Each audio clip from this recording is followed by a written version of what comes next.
36-годишниот охриѓанец Стојанчо Ивановски загина во сообраќај на несреќа управувајќи моторцикл. Трагедијата се случи вчера вечер кога сега починатиот управувајќи моторцикл Ямаха директно удрил најпрвин во 52 годишен пешак, а потоа изгубил контролата и со моторциклот повторно удрил овој пат во патничко моторно возило Volkswagen Passat. Ивановски загинал на лице место, а повредениот пешак бил веднаш пренесен во специјалната болница Свети Еразмо. За среќа тој е надвор од животна опасност. Бројните очевидци кои во моментот на несреќата се затекнале на крстосницата кај фреквентната улица Железничка раскажуваат дека се случило за миг и оти загинатиот невешто ја загубил контролата врз моторциклот. Немам информација околу вештината. Тоа е работа која што ќе треба да се дополнително се утврди во смисла дали тој имал соодветна документација за управување на моторцикл.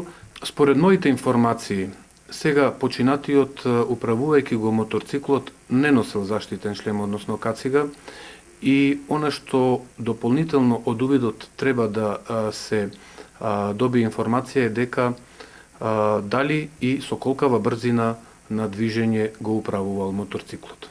Ова е втора сообраќајна незгода во последниве 2 недели во која животите ги загубија моторциклисти.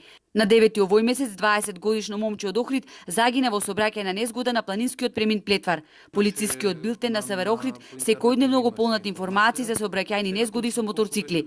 Полицијата најави засилување на репресивните мерки кон сите оние кои управуваат моторцикл, а не последуваат соодветна документација. Неретко дел од моторциклистите во Охрид се во алкохолизирана состојба или под дејство на дрога.